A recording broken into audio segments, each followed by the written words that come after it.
ओम नमो भगवते वासुदेवाय नमः। ओम नमो भगवते वासुदेवाय नमः। पौष मास के शुक्ल पक्ष की एकादशी में भगवान विष्णु की पूजा की जाती है।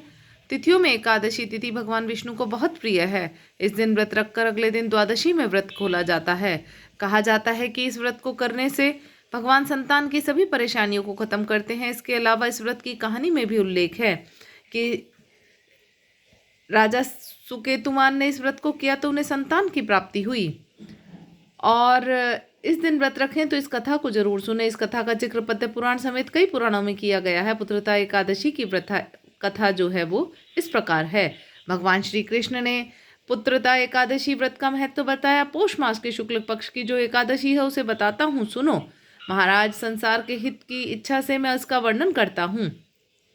इस दिन विधि पूर्वक पुत्रदा एकादशी का व्रत करना चाहिए। एकादशी सभी पापों को खत्म करने वाली है और इससे सभी कामनाएं पूरी होती हैं। बहुत समय पहले की बात है। पद्यावतीपुरी में राजा सुकेतुमान राज्य करते थे। उनकी रानी का नाम चंपा था। रानी और राजा का बस एक ही दुख था कि उनके कोई संतान नहीं थी। राजा को बहुत समय तक कोई वंशधर पुत्र नहीं प्राप्त हुआ, इसलिए दोनों पति पत्नी चिंता और शोक में डूबे रहते थे। राजा के पितर भी राजा के इस दुख से दुखी थे, क्योंकि उन्हें भी चिंता थी कि राजा के बाद कोई और ऐसा नहीं दिखाई देता जो हम लोग का तर्पण करेगा। एक दिन राजा घोड़े पर सवार हो वन में जा रहे थे। राजा के महल में किसी को भी इस बात का पता न था। राजा इस घने जंगल में भ्रमण करने लगे। मार्ग में कहीं सियार की बोली सुनाई पड़ी और कहीं उल्लुओं की। अब दोपहर में राजा को भूख लगी। वे पानी पीने के लिए आसपास देखने लगे। पास ही में उन्हें एक सरोवर दिखाई दिया। वहां मुनियों के बहुत से आश्रम थे। देखते ही राजा का दाहिना नेत्र और दाहिना हाथ फड़कने लगा, जो उत्तम फल की सूचना दे रहा था। इसके बाद सरोवर के तट पर वे मुनियों के पास गए और उनकी वंदना करने लगे। राजा ने हाथ जोड़कर प्रणाम किया। तब राजा बोले, मुनिदेव, आप कौन हैं और आप यहाँ क्यों आए हैं? सच सच बताइए। मुनि बोले, राजन, हम लोग विश्वदेव हैं, यहाँ माघ स्नान के लिए आए हैं। हम आपसे प्रसन्न हैं। आज ही पुत्रदा नाम की एकादशी है, जो व्रत करने वाले मनुष्यों को पुत्र देती है। राजा ने कहा, अगर आप लोग प्रसन्न हैं तो मुझे पुत्र दीजिए। मुनि बोले, राजन, आज ही के दिन पुत्रदा नाम की एकादशी है। इसका व्रत बहुत विख्यात है। तुम आज इस उत्तम व्रत का पालन करो। महाराज ने कहा कि भगवान केशव के प्रसाद से तुम्हें तेजस्वी पुत्र प्राप्त होगा। इस प्रकार विधि पूर्वक राजा ने व्रत किया।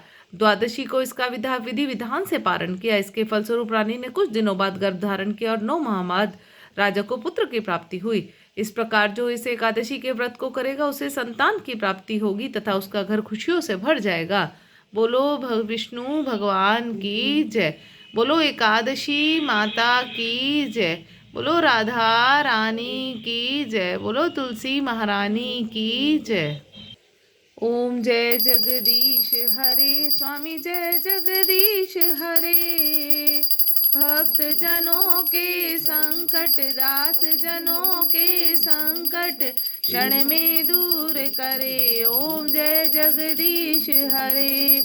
मात पिता तुम मेरे, शरण गहूँ मैं किसकी? स्वामी शरण गहूँ मैं किसकी? तुम बिन और न दूजा, प्रभु बिन और न दूजा, आस करूँ मैं जिसकी। ओम जय जगदीश हरे। जो ध्यावे फल पावे, दुख बिन से मन का। स्वामी दुख बिन से मन का, सुख संपत्ति घर आवे, कष्ट मिटे तन का। ओम जय जगदीश हरे। तुम पूर्ण परमात्मा, तुम अंतर्यामी। स्वामी तुम अंतर्यामी, पार ब्रह्म परमेश्वर, तुम सबके स्वामी। ओम जय जगदीश हरे।